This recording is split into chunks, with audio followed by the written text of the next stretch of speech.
बिस्मिल्लाहिर्रहमानिर्रहीम अल्हम्दुलिल्लाहि रब्बिल आलमीन अस्सलातु वस्सलामु अला सय्यिदिल अंबिया'i व अला आलिहि ajwain. Dear students, today's lecture is about the class of BCom Part 2. In the subject of Advanced Accounting, we will discuss branch accounts in today's lecture.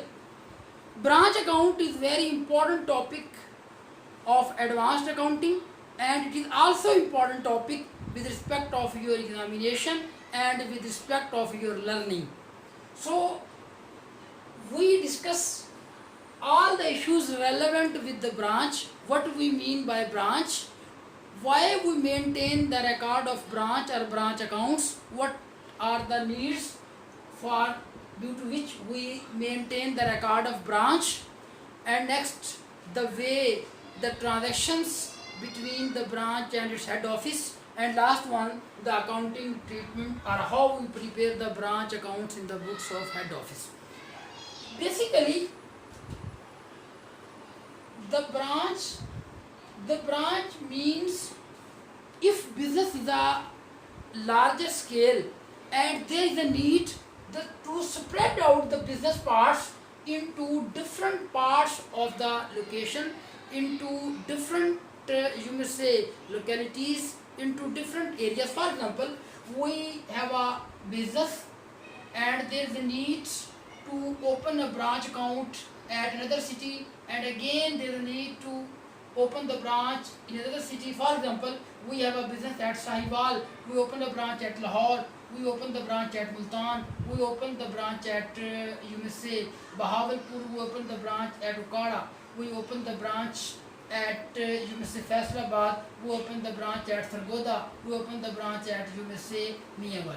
So if business locations are different, our business is growing up and we want to provide the services or goods of our business to different locations, to different areas, to different geographical distribution. So such business will be called as a branch business, and all the branches are controlled at one place, that is called at head office, and all the other businesses, all the other parts of the businesses, all the other you may say our sales office on different businesses, these are called as our branches. So branches are many, but all these branches are controlled at by one head office. So now we discuss the relationship between head office and the branch, and we discuss different transactions which occur between the head office and branches. Dear students, जैसे कि मैंने आपको कहा कि एक head office है, लेकिन business की ज़रूरियात के मुताबिक हमारे कस्टमर्स, हमारे क्लाइंट्स इंक्रीज़ हो रहे हैं और वो डिफरेंट एरियाज़ में है, डिफरेंट रिमोट एरियाज़ में है, डिफरेंट लोकेशंस में है, डिफरेंट डिस्ट्रिक्ट्स में है, डिफरेंट सिटीज़ में है. तो हम क्या करते हैं कि हम अपनी शॉप्स, हम अपनी रिटेल यूएसए ऑफिस, हम हमारे पार्ट्स ऑफ बिजनेस डिफरेंट जगहों पे शिफ्ट करते हैं, मुख्तलिफ शहरों में शिफ्ट करते हैं. So this is called the business of branches, and all these remote office, all these parts which are located on different localities, on different areas, those are controlled by one office, that is called head office, and all the other parts which are located on different cities, on different areas, on different locations, those are called as the branches. So we may say as in previous lecture we discussed about departmental accounts. So in departmental accounts we say when business is divided into parts, that is called departmental business. In branch accounting we also say business is divided into parts is called branch. So there is a very important topic, that is a very important concept, that what is the difference between branch and departmental accounts. So I briefly discuss the difference between branch and departmental accounts. No doubt one thing is common: in branch business is also divided into parts. In departmental accounts, in departmentalization, business is also divided into parts, but difference is that departmental business is a business where the parts are located in one location, in under one roof, under one place we divide the business. To know the individual performance on each and every department, we prepare the departmental accounts. But in case of branch, business is divided, but each business part, each business segment, each business, you may say branch, is located on different place, on different location, on different area. So that is a clear difference between the departmental accounts and the branch accounts. So this is a branch, and the relationship between branch and head office. Branch and head office. In later we discuss the transaction which occurred between branch and head office, and how we maintain the relation and how we maintain the record between the head office and the branch. In the later part of lecture we discuss this part. Another thing, when we open the branch, there are different types of branches. So now we discuss the different types of branches. Different types of branches. We divide the branches into two types: the home branches and foreign branches. The home branches mean all the branches of our business, all the branches of head office are located in the territory of one country. All branches are belongs to one country. All those branches are called as home branches. And if our branches are located, or you may say situated in different countries, then the branches which situated, which lies in other countries, those are called as foreign branches. And under home branches there are further two types of branches: dependent branches and independent branches. Dependent branches are those branches which are dependent upon the head office. All the transactions are, you may say, are all the stocks, all the transactions are according to instructions of head office. They receive the goods from head office. They received all their expenses in terms of cash from the head office, and after sale they are bound to remit all the revenues, all the cash, all the sales to the head office. These are called dependent. They cannot purchase their own, they cannot take decision at their own. But apparently the independent branches, in the opposite, these are independent. These are independent, these are sovereign in case of purchasing. Independent branches are those branches which are independent in nature. They can purchase the stock at their own from the market, they can pay the expense from their own sale, and they are independent in other matters. So we discuss the dependent branches here, the branches which are purely dependent upon the head office in case of expenses, in case of their purchasing of assets, in case of purchasing their stocks, they are dependent upon the head office. So today's last topic we discuss here, that will be the transactions occurred between head office and a branch, or between branch and a head office. So these transactions will be discussed.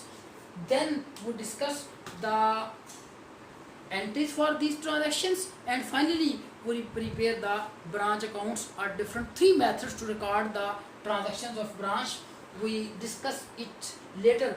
Transaction means the transactions which we have to record, which we have to maintain in our books, which are occurred between head office and branch, or branch and head office. There may be a transaction which occurred between the branch and its customers, branch and its customers. These are also transactions which may also be recorded. The first thing, that is the opening balances. As you know, accounting maintains the record periodically when our period starts on, either that is a monthly record, either that is a quarterly, semi-annually, or annual record. At the start of business there will be a opening balances.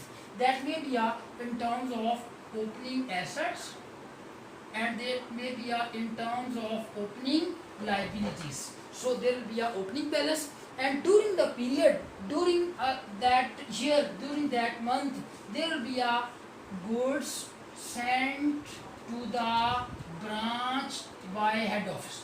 That may be called as goods received from head office or goods sent to branch. So these may be you may say known as any of the following sentence: goods sent to the branch, or goods received from the head office, or in any terms. So if goods are not according to specification, if goods are received extra or more than their demands, or if head office needs the goods from the branch, then goods may be returned by the branch.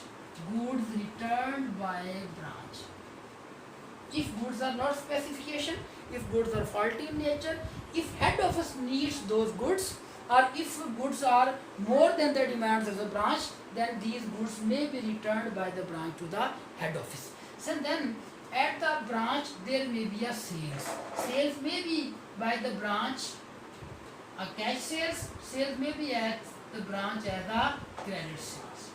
The branch may be sell the goods to customers on cash basis.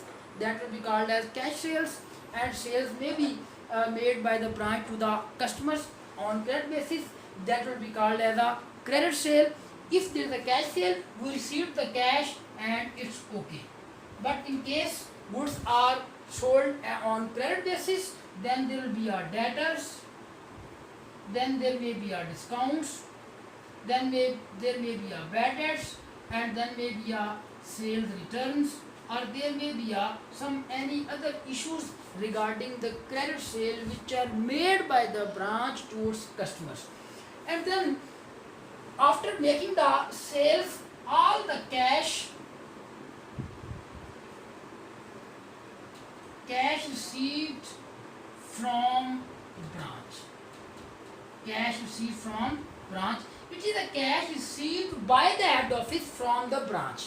So branch collect the cash either from cash sales, either from cash from debtors. Branch has only two sources of cash receipts: cash received from cash sales and cash received from cash from debtors. So all the cash received by the branch, then branch had to pay to the head office. That may be called as cash received from branch by the head office, or cash received by the head office from branch. Ultimately, this is the all cash received by the branch. And some expenses or some things which are paid by the head office. Expenses paid by the head office. Expenses paid by the head office. As we said, we are discussing dependent branches. So our all sale received by the branch is paid to the head office, and if branch have to pay the expenses, so these expenses are taken from the head office. So these two records are maintained separately: what received from head office by the branch in terms of in the account of expenses, and second one, what they received cash either from cash sale, either cash from debtor. This have to pay to the head office by the branch. And at the end of period, we may analyze some kind of losses by the branch. Loss may be the normal loss, loss may be the abnormal loss, and at the end of period, we have to calculate the ending balances. Just like as opening balances, ending balances may also have two types. Opening, just like as opening asset, we have a ending assets.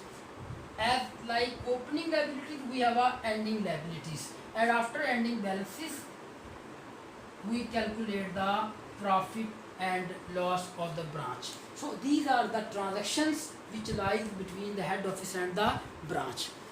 The last topic in today's lecture: why there is a important to prepare the branch accounts. Why we prepare the branch accounts? So branch accounts is just like as departmental accounts are prepared to know the individual performance of every branch. We have different branches. For example, we have a branch at Lahore, Multan, and different cities. So for comparison purposes, for evaluating purposes, to know the individual performance of each and every branch, we have to prepare the branch account so that we can calculate the results in terms of profit and loss for each branch. So branch can be compared, their performance can be evaluated, the performance of branch manager can be evaluated, the performance of all the personnel working in our branches can be evaluated, so that their compensations, their remunerations can be settled and so on. So this is all about branch. In next lecture of branch, inshallah, we discuss the entries for these transactions and 3 systems of branch. Those will be discussed in next lecture, inshallah. Allah Hafiz.